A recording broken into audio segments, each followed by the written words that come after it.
आषाढी एकादशी निमित्ताने नागपुरातील गुरुदेव नगर परिसरातील मैदानावर भक्तांचा मेळा जमला। टाळ मृदुंगाचा गजर आणि विठुरायाच्या भक्तीत हे भक्तगण तल्लीन झाले। याचा आढावा घेतला आमच्या प्रतिनिधींनी।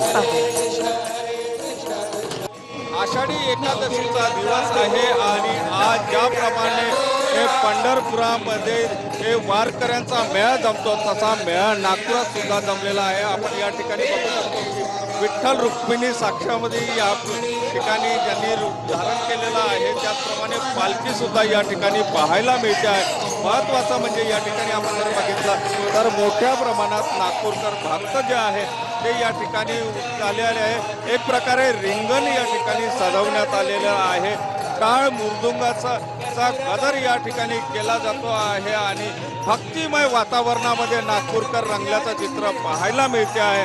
मोठ्या प्रमाणात नागपूरकर भक्त गुरुदेव नगरच्या या मैदानात जमलेले आहे। या ठिकाणी वारी जी आहे ती सुद्धा केली जाणार आहे आणि या ठिकाणी आपण जर बघितलं तर महाआरती केली जाते आहे। एकंदर म्हणजे सर्वत्र भक्तिमय असं वातावरण या ठिकाणी पाहायला मिळते आहे। विठ्ठलाच्या भक्तीमध्ये रंगून नागपूरकर गेल्याचं चित्र जे आहे ते या ठिकाणी आपल्याला पाहायला मिळते आहे।